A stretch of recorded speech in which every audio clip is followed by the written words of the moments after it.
अस्सलाम वालेकुम, मैं हूं रेहान तारिक और आप देख रहे हैं दस्तक। मशरक़ वस्ता में मुसलसल बढ़ती हुई बेचैनी और अदम इस्तेहकाम की एक बड़ी वजह अमरीका का वो तर्ज अमल बनता चला जा रहा है जिसमें वो खुद को ना सिर्फ एक नाकाबिल तस्खीर आलमी ताकत के तौर पर मनवाना चाहता है, बल्कि ऐसा महसूस हो रहा है कि अमरीका सिर्फ खित्ते में अपनी बालादस्ती बरकरार रखने और अपनी ताकत की बर्तरी को तस्कीन देने के लिए किसी भी हद से गुजर सकता है, यहाँ तक कि पूरा खित्ता एक नई जंगी आग की लपेट में ही क्यों ना आ जाए। यही वजह है कि अमरीकी सदर ट्रंप के मुसलसल सामने आने वाले बयानात एक दूसरे से मुताबिकत नहीं रखते। एक जानिब वो ईरान के साथ जल्द किसी मुआहदे की उम्मीद जाहिर करते हैं, जबकि दूसरी जानिब ट्रंप ईरान को सख्त नताइज, फौजी कार्रवाई और दबाव बढ़ने की धमकियां देते नजर आते हैं। दरहकीकत अगर वसी तनाजुर में देखा जाए तो अमरीका ईरान के हवाले से अपने कई बुनियादी मकासद हासिल करने में कामयाब नहीं हो सका। ईरान के अंदर माशी दबाव, पाबंदियों और हुकूमती पॉलिसीज़ पर अवामी तनकीद के बावजूद वाशिंगटन वो सियासी तब्दीली पैदा नहीं कर सका जिसे बाज़ मुबस्सरीन बरसों से रिजीम चेंज की हिकमत अमली करार देते रहे। इसी तरह ईरान में ना दाखिली इंतशार हुकूमत के खात्मे का सबब बना और ना ही ईरान की रियासती साख्त इस दबाव के सामने बिखरती हुई नजर आई, जबकि इसके बरक्स ईरान ने मुख्तलिफ मौके पर मुज़ाकरात और मुमकिना मुआहिदों के हवाले से लचक भी दिखाई, लेकिन तेहरान ये वाज़े करता आया है कि वो दबाव, धमकी या ताकत के ज़ोर पर शराइत कबूल नहीं करेगा। यही वो नुक्ता है जहां अमरीका और ईरान के दरमियान असल कशमकश जन्म लेती है। अब इस तमाम पस मंज़र में ट्रंप ने एक बार फिर मीडिया से बात करते हुए ईरान के खिलाफ सख्त मौक़िफ़ इख्तियार करते हुए कहा है कि तेहरान के पास मुआहदे के लिए वक्त महदूद है, अमरीका किसी सूरत ईरान को जौहरी हथियार हासिल नहीं करने देगा। ट्रंप के इस बयान का अगर गहराई से जायज़ा लिया जाए तो वाज़ेह होता है कि ईरान पर मुमकिना हमले या फौजी कार्रवाई का ऑप्शन वाशिंगटन ने मुकम्मल तौर पर तर्क नहीं किया है। अमरीका बज़ाहिर दबाव की शिद्दत बढ़ाकर ईरान को मुज़ाकराती मेज़ पर अपनी शराइत मानने पर मजबूर करना चाहता है, लेकिन यहाँ एक सवाल पैदा होता है कि अगर अमरीका वाकई मुकम्मल फौजी कार्रवाई का फैसला कर चुका है तो फिर मुसलसल अल्टीमेटम्स के बाद अमरीका की जानिब से पसपाई क्यों नजर आती है। ये पहला मौका नहीं जब ट्रंप ईरान को सख्त अंदाज में खबरदार कर रहे हों। माजी में भी ईरान को डेडलाइंस, पाबंदियों और फौजी धमकियों का सामना रहा, लेकिन कई मौके पर अमरीका अपने ही सख्त मौक़िफ़ से पीछे हटता दिखाई दिया।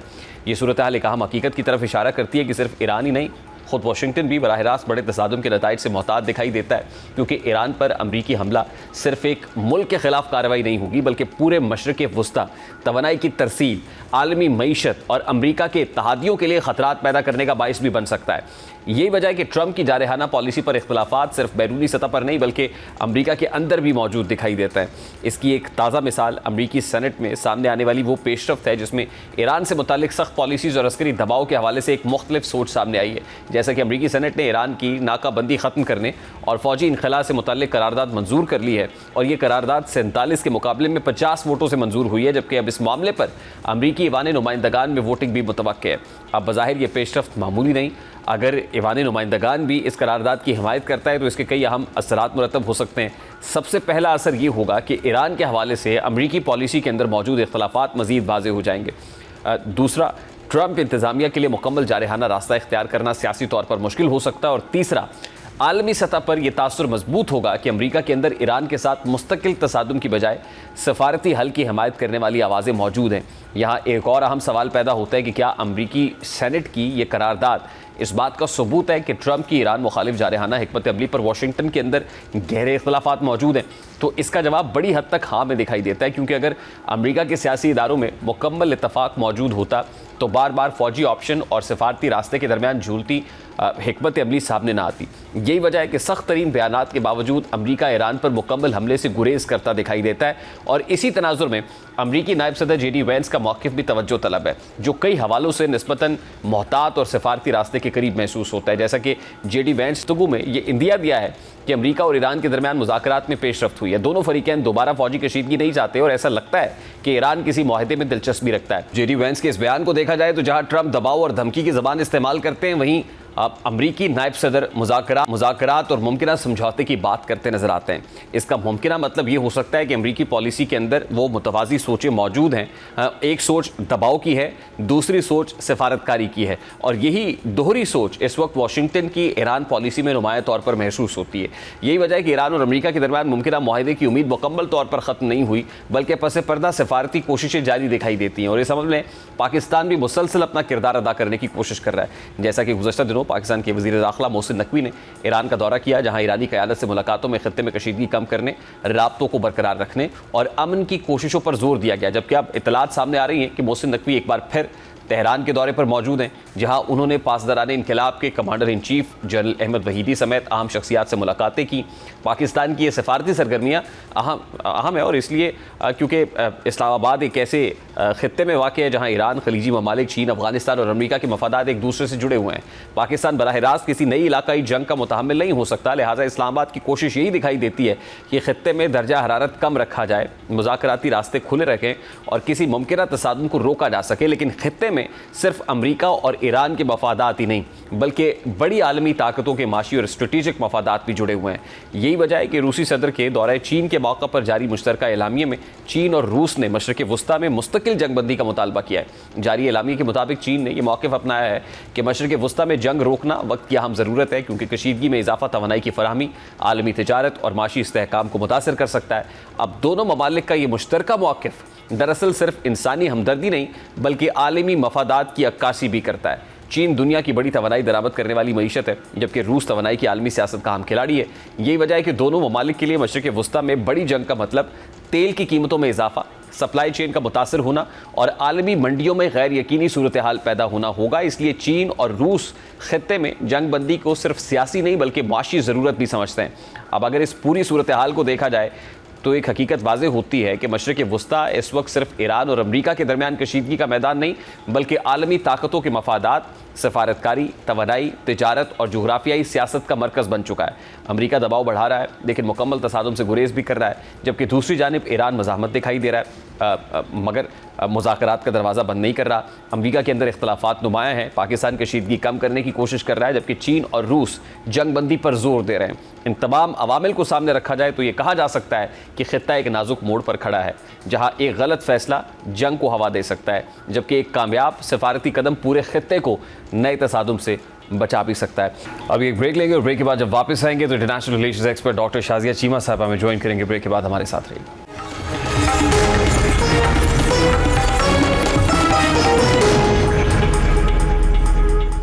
इस वक्त international expert doctor Shazia Cheema साहिबा ने हमें ज्वाइन किया है। अस्सलाम वालेकुम डॉक्टर साहिबा, बहुत बहुत शुक्रिया आपके वक्त के लिए। डॉक्टर साहिबा, प्रेसिडेंट ट्रंप का दौरा चीन हो गया, उसके बाद भी हमने जो है वो जारहाना रवैया देखा जिसमें प्रेसिडेंट ट्रंप खुद ये कह रहे हैं कि 1 घंटे की दूरी पर थे, हम ईरान को स्ट्राइक कर सकते हैं, लेकिन बावजूद रुके हुए दिखाई देते हैं। कहीं ना कहीं कोई चीज़ ऐसी है जो उनको रोक भी रही है, लेकिन वो मुज़ाहमाना रविश भी तर्क नहीं करना चाहते हैं। डेडलॉक अब at this point in time कहाँ पे है? क्योंकि 14 पॉइंटर्स जो शेयर किए गए थे उसमें हमने देखा कि ईरान की तरफ से भी लचक का मुजाहरा किया गया, वो एनरिच्ड यूरेनियम की मुंतकली का मामला हो या जौहरी प्रोग्राम को मुअत्तल करने का मामला हो। तो अब डेडलॉक किस जगह पे है? देखिए, आपके प्रोग्राम में ही बारहा हम इस बात का तज़किरा कर चुके हैं कि यूरेनियम एनरिचमेंट जो है वो ईरान का प्रॉब्लम कभी भी नहीं रहा। वो बार बार ये बात मान चुके हैं, वो JCPOA जो है उस पे साइन कर चुके हैं, उसको बाकायदा रेगुलेट करवा के मॉनिटर करवाते रहे हैं। वो उसको 0% एनरिचमेंट पे नहीं लाना चाहते हैं। तो ये इस पे लचक दिखाना जो है ये तो बहुत एक्सपेक्टेड है, वो तो इस पे बात करने के लिए हर वक्त तैयार हैं। लेकिन जो सूरत हाल जो आपने अपने प्रियम्बल में एक नक्शा खींचा है और जो हम जिस चीज़ को समझ रहे हैं वो ये है कि जो वॉर ऑब्जेक्टिव थे वो अचीव नहीं हो पाए हैं। और वॉर ऑब्जेक्टिव वो नहीं थे जो मीडिया को बताए गए, जो हमें बताए गए कि जी यूरेनियम इनरिचमेंट का मसला है और ईरान जो है वो प्रॉक्सी जो है उनको सपोर्ट करना बंद करे। और फिर चलते चलते उसमें स्टेट ऑफ हॉर्मुज़ भी शामिल हो गया जो कि जंग से पहले वैसे ही खुली हुई थी। तो यूरेनियम एनरिचमेंट जो है वो वॉर ऑब्जेक्टिव नहीं थे। वॉर ऑब्जेक्टिव थे ईरान को ख़त्म करना, उसको डिसफंक्शनल करना। बार बार जो है हम इस पे बड़ी जो है एक्सटेंसिव बात कर चुके हैं कि ऑब्जेक्टिव ही ये था। अब जो आपको दोनों साइडों पे वैंस में थोड़ा सा तब्दीली नज़र आती है, ट्रंप आपको कभी पैनिक कभी अपनी वही बेलाकोस्ट जो है वो रिमार्क्स देते हुए नज़र आते हैं, कभी एक एम्परर की तरह बिहेव करते हैं, कभी एक नेगोशिएटर बनने की कोशिश करते हैं। तो वजह यह है कि उनके ऑब्जेक्टिव थे वो अचीव नहीं हो सके, ईरान कंसोलिडेट कर गया। अब JD वैंस जो हैं वो कोशिश करते हैं और सब मिलकर ही वो ये बयान देते हैं कि कोई हमें डिसेंट ऑफ रैप जो है यहाँ से मिल जाए जिसको हम कहें कि जी हम तो यहाँ पे इन ऑब्जेक्टिव की वजह से गए हुए थे, वो हम में से कुछ हमने अचीव कर लिए। ट्रंप जो हैं फिर उनको जोश आता है तो वो ये अपने दिमाग में सोचते हैं कि नहीं, जो असली ऑब्जेक्टिव थे वो भी अचीव ہیں اور ان پر انٹرنلی اس پہ پریشر بھی بہت ہے. خاص طور پہ یہ آل پارٹیز بائی پارٹیسن ہے. یہ بات ایران سے نفرت اور ایران کا جو ہے وہ کو کمزور کرنا یا اس کے اندر کوئی سینٹرلائز گورنمنٹ کا نہ ہونا. یہ جو آرٹیکلز جو ہیں ان کے تھنک ٹینکس رپورٹس چھاپ رہے ہیں کہ امریکہ کو بہت بری شکست ہو گئی ہے. تو یہ نہیں کہ وہ شکست سرے عام تسلیم کر رہے ہیں بلکہ وہ پریشر ڈال رہے ہیں کہ یہ شکست ہے, یہ ہیومیلیشن ہے اور آپ کو واپس جانا ہے. اور اس پوری صورتحال میں پھر ہم یہ سمجھتے ہیں کہ آج جو ہے وہ ٹرمپ کہہ رہے ہیں کہ ہم حملہ دوبارہ کر سکتے ہیں. کل کہہ رہے تھے 3 خلیجی ممالک نے انہیں روک دیا. اس سے ایک دن پہلے کہہ رہے تھے کہ تہران کے لوگ جو ہیں وہ گھروں میں چھپ جاؤ, فوجی سارے سڑکوں پہ نکل آؤ, گھٹنوں کے بل بیٹھ جاؤ, میرے سے معافی مانگو, تحریری معافی مانگو. اور ایک جیسے ایمپرر بات کر رہا ہوتا ہے, بڑی لمبی ان کی پوسٹ تھی. تو پرسوں وہ یہ کہہ رہے تھے, کل پتہ نہیں وہ کیا کہتے ہیں. تو اگر ہم ان کی باتوں پہ رہیں گے تو یقیناً پھر ہماری باتیں بھی گھوم پھر کے وہیں آ جائیں گی. تو اصل حقیقت یہ ہے کہ اب امریکہ ایک ایسے دہانے پہ کھڑا ہوا ہے جہاں پہ اس کو بہت ڈیسائسو ہو کے سوچنا ہے. کیا اس نے وہ جو ایک دکھائی دینے والے سوڈو قسم کے آبجیکٹو جو مارکیٹ میں اس نے پھیلائے ہوئے ہیں ان میں سے کچھ لے دے کر واپس چلے جانا ہے اور خود کو کنسالیڈیٹ کرنا ہے اور پھر یہ مشن جو ہے وہ دوبارہ کبھی آنے والے وقتوں میں کرنا ہے, یا اس مشن کو ابھی کمپلیٹ کرنا ہے. یہ اس کی ایک زیرو سم سمری ہے. اس کو اگر ہم بیچ میں رکھیں تو پھر باقی ساری باتیں سمجھ میں آ جاتی ہیں کہ محسن نقوی جو ہیں وہ ایران میں کیا کر رہے ہیں, ہماری میڈیشن کا کیا رول ہے.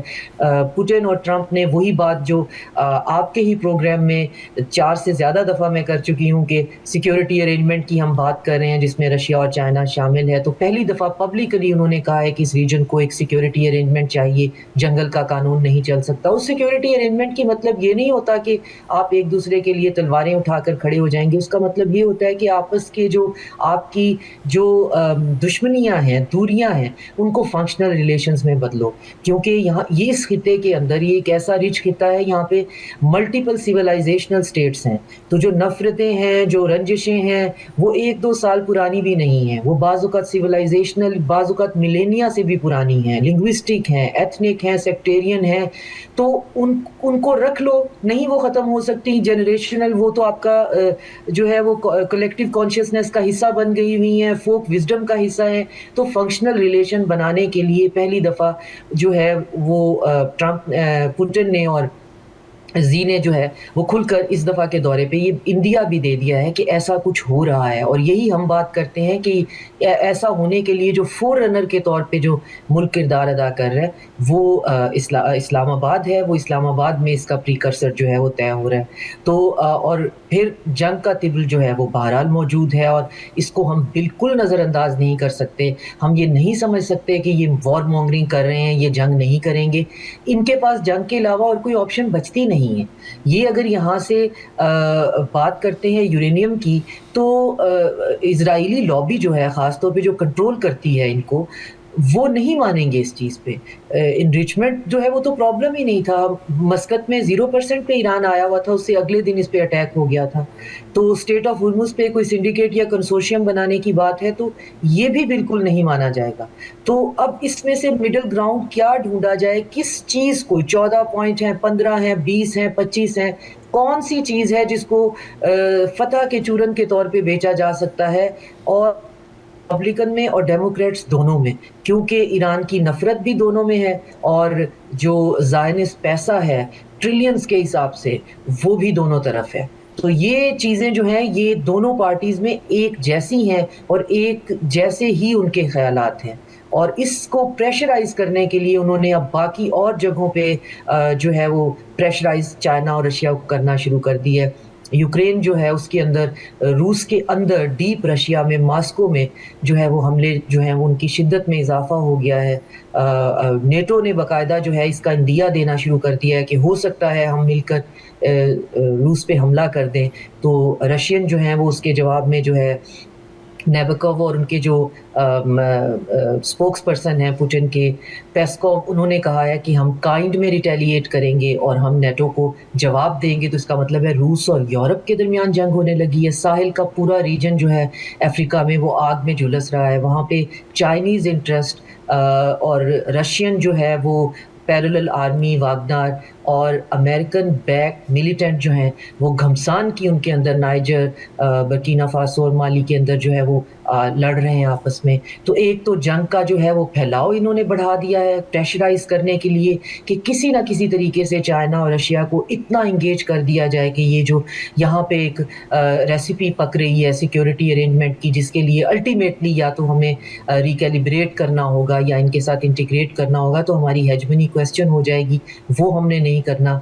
तो मोहसिन नकवी भी मेरी रीडिंग है कि जो मीडिएशन के पॉइंट्स हैं वो तो हमारे पास ऑलरेडी मौजूद हैं, वो भी यही पल्स लेने के लिए गए हैं जो मीडिएशन का हिस्सा ही है कि अगर ईरान पे हमला होता है तो फिर ईरान की रिटेलिएशन का वॉल्यूम क्या होगा और टारगेट, क्योंकि उसमें हम बहुत ही क्रिटिकल बहुत ही मुश्किल पोजीशन में खुदा ना खास्ता फंस सकते हैं अगर रिटेलिएशन जो है वो उसी ट्रेजेक्ट्री पे होती है जो उससे पहले है। यूएई जो है वो इन निगोसिएशन का हिस्सा बनना चाहता है, वो दोबारा से हमारे साथ जो है वो मरासिम सही करने के बाद दिया दे रहा है। अब तो ये एक तरफ ट्रंप के बयानात, एक तरफ वो हमें ठीक है हमें ध्यान लगाए रखते हैं, जिसे पंजाबी में कहते हैं आरे लगाया हुआ है उन्होंने, हम देखते हैं ठीक है, इंजॉय नहीं कर सकते हैं लाशों के ढेर पे, ये कबूकी थिएटर इंजॉय नहीं होता, लेकिन इससे ज़्यादा उनकी कोई हैसियत नहीं है कि वो एक पैनिक और एक डिस्पेयर जो है उसको एग्जिबिट करते हैं। हकीकत में डॉक्टर साहब आपकी गुफ्तगू से तो मुझे ये लग रहा है जैसे वॉर इज इमिनेंट और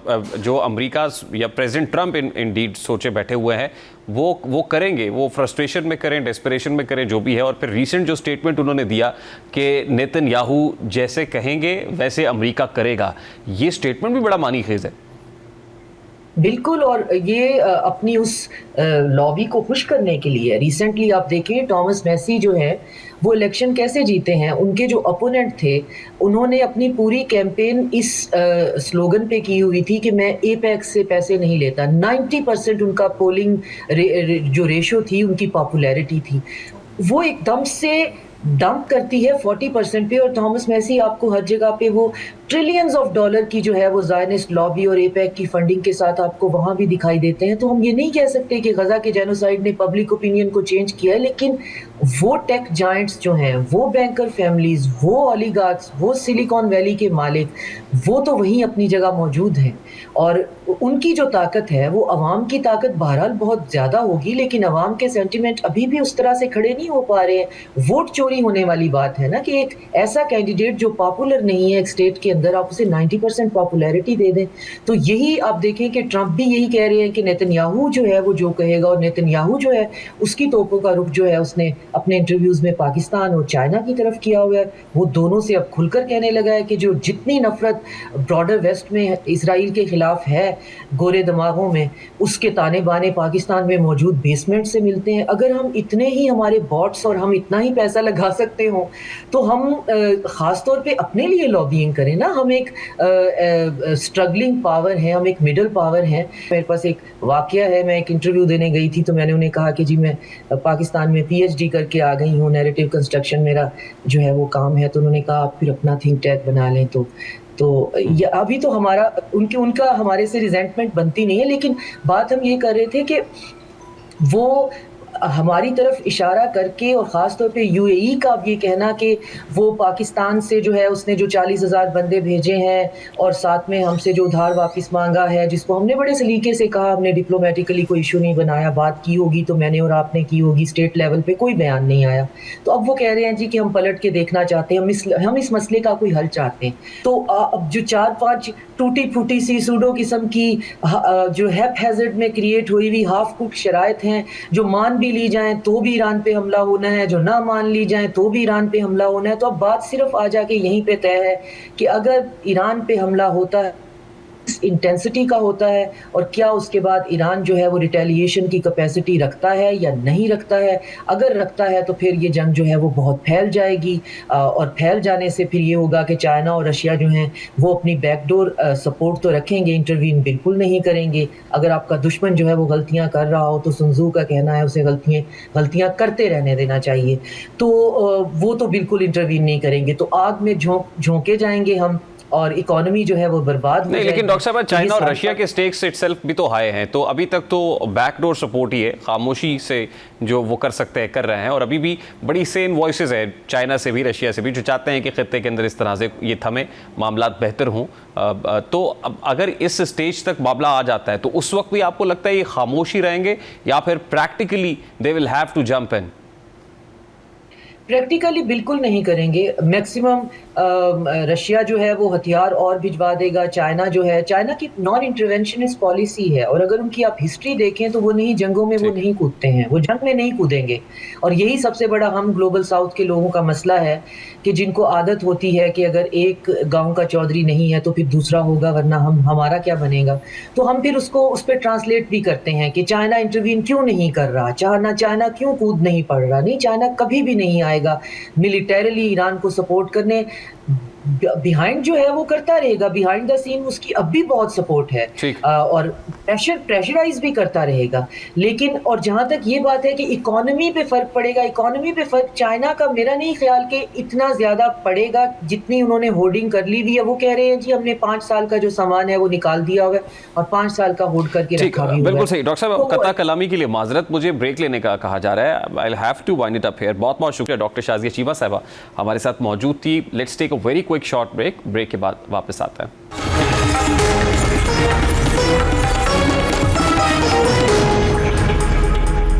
بڑی مدتوں بعد تحریک انصاف ایک بار پھر احتجاجی دنگل سجانے جا رہی ہے. تحریک انصاف نے یہ طے کر لیا ہے کہ وہ جمعے کے روز اپنے 4 نکاتی مطالبے پر احتجاجی تحریک چلائے گی. لیکن ہم سوال یہ ہے کہ کیا یہ احتجاجی کال بھی ماضی کی طرح پانی کا بلبلہ ثابت ہوگی یا پھر اصل معنوں میں تحریک انصاف احتجاج بھی کر سکے گی؟ اب اس سارے معاملے پر تحریک انصاف کے رہنما اسد کیسر کا کہنا ہے کہ ہم جمعے کو 4 نکات جن میں بانی پی ٹی آئی کے کیسز، صحت کے مسائل، رہائی، مہنگائی، لوڈ شیڈنگ اور کے معاملات شامل ہیں، ان نکات میں لے کر ہم پورے پاکستان میں احتجاج کریں گے. اب یہاں ایک اہم سوال یہ جنم لیتا ہے کہ تحریک انصاف جو اس وقت کئی دھڑوں میں تقسیم ہے، کیا ایسی صورتحال میں احتجاجی تحریک کامیاب ہو سکے گی؟ اور سب سے بڑھ کر تحریک انصاف کے اہم رہنما جن پر یہ تنقید ہوتی رہی ہے کہ وہ بانی پی ٹی آئی سے اڈیالہ جیل یکجہتی کرنے نہیں آتے، کیا وہ اس احتجاجی تحریک کو کامیاب بنا سکیں گے یا پھر محض کارکنان اور سپورٹرز کو مطمئن کرنے کے لیے پھر سے احتجاج کا شوشہ چھوڑا گیا ہے؟ ظاہر ہے وزیر اعلیٰ کے پی کے سہیل آفریدی پر یہ الزام لگتا ہے کہ جب ان پر دباؤ بڑھتا ہے وہ احتجاج کا شوشہ چھوڑ دیتے ہیں. لیکن کیا اس بار وہ اپنے 4 نکاتی ایجنڈے پر مؤثر انداز میں احتجاج کر سکیں گے؟ یہ ایک حقیقت ہے کہ تحریک انصاف کی دھڑے بندی اور تقسیم کی وجہ سے تحریک انصاف کا ووٹر نالا ضرور دکھائی دیتا ہے، اور اسی وجہ سے تحریک انصاف کے سپورٹرز احتجاج کے لیے سڑکوں پر نہیں نکل پا رہے. اب ایسے میں جب دوبارہ جمعے کے روز احتجاج کی کال دی جا رہی ہے تو سوال یہ ہے کہ کیا اب ایسا کیا ہوگا کہ تحریک انصاف اس احتجاج میں عوام کی بڑی تعداد کو لے آئے گی؟ تحریک انصاف کا بیانیہ اب بھی بانی پی ٹی آئی کی رہائی، صحت اور ان کی رہائی پر مرکوز رہا ہے. یہی وجہ ہے کہ یہ تاثر ابھرا کہ تحریک انصاف کی قیادت عوامی ایشوز کو فراموش کر بیٹھی ہے. لیکن اب جمعے کے روز ہونے والے احتجاج میں تحریک انصاف نے مہنگائی کو بھی بنیاد بنایا ہے، جس کے بعد یہ سوال اٹھ رہا ہے کہ کیا مہنگائی کے نام پر عام عوام نکلے گی؟ اور سوال یہ بھی اہم ہے، کیا تحریک انصاف یہ تاثر ابھارنے کے لیے عوام کے لیے سڑکوں پر نکل رہی ہے؟ اسی وجہ سے وہ مہنگائی کا نقطہ اٹھا رہی ہے. سوال یہ بھی ہے کہ کیا تحریک انصاف مہنگائی پر خاطر خواہ بیانیہ بنا سکے گی؟ گو کہ تحریک انصاف کے پاس یہ موقع موجود ہے کہ ایسے وقت میں جب بجٹ کی آمد ہے اور یہ توقع کی جا رہی ہے کہ یہ بجٹ بھی آئی ایم ایف کی شرائط سے بھرپور، جس کی وجہ سے مزید مہنگائی بڑھنے کا خدشہ موجود ہے، ایسے میں اگر تحریک انصاف درست انداز میں مہنگائی جیسے معاملے کو لے کر آگے بڑھتی ہے تو ممکن ہے کہ عوام کا اعتماد پارٹی کی عادت پر بحال ہو جائے. لیکن فی الحال دیکھنا یہ ہوگا کہ جمعے کے روز ہونے والے اس احتجاج میں تحریک انصاف کس حد تک مہنگائی کے مسئلے کو اہمیت دیتی ہے. ابھی ایک بریک لیتے ہیں، بریک کے بعد واپس آتے ہیں.